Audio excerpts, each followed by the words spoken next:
ఎంత దుర్మార్గం! పోలీసులు బట్టలిప్పి రోడ్డు మీద నిలబెడతా పోలీసుల్ని మరి రేపొద్దున మళ్ళీ మిమ్మల్ని కనపడనివ్వకుండా చేస్తానని ఒక ముఖ్యమంత్రిగా చేసిన వ్యక్తి మరి పోలీసు గురించి అంత అహంకారంతో మాట్లాడటం అని అంటే బట్టలు తీసి కొడతానన్న మాట్లాడాడని అంటే ఎంత అహంకారం అహంభావంతో ఇంకా జగన్మోహన్ రెడ్డి ఉన్నాడు. ఈవేళ ప్రజానీకం అంతా ఈవేళ ఇతనికి ఏ రకంగా అయినా ఓటమి బుద్ధి చెప్పినా కూడా ఈయనకి రాలేదనేటువంటి పరిస్థితిలో ఈ రోజు ఆయన మాట్లాడుతున్నటువంటి పరిస్థితి. మరి జగన్మోహన్ రెడ్డి ప్రజలు అడుగుతూ ఉన్నారు, మరి నీ 5 సంవత్సరాల పాలనలో ఆ రోజు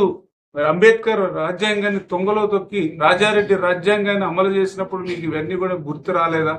అక్రమంగా ఆ రోజు అచ్చెన్నాయుడు నాయుడు దగ్గర నుంచి కొల్లు రవీంద్ర దగ్గర నుంచి నరేంద్ర దగ్గర నుంచి ఆఖరికి 40 సంవత్సరాల చరిత్ర రాజకీయ చరిత్ర కలిగినటువంటి చంద్రబాబు నాయుడు గారిని సైతం అర్ధరాత్రి ఇదే నంద్యాలలో అర్ధరాత్రి వెళ్ళి మరి 12ంటికి 11ంటికి ఆయన బస్సులోంచి తీసుకొచ్చి మరి ఆ వయసులో కూడా ఆయన్ని అక్రమంగా కేసులు పెట్టి మరి ఈవేళ ఆ రోజు వందలాది కిలోమీటర్లు ఆయన గతుకులు రోడ్ల మీద గుంతల రోడ్ల మీద ప్రయాణం చేసి మానసికంగా హింసించినప్పుడు ఆ రోజు ఏదైతే జైల్లో పెట్టి కనీసం ఆయనకి వేడి నీళ్ళు కాదు కదా, కనీసం పడుకోవడానికి మంచం కూడా ఇవ్వనటువంటి పరిస్థితులు ఎంత దారుణంగా నువ్వు వ్యవహరించావో నీ పరిపాలన అంతా నువ్వు మర్చిపోయినా ఈరోజు ప్రజల వరకు కూడా మర్చిపోయినటువంటి పరిస్థితి.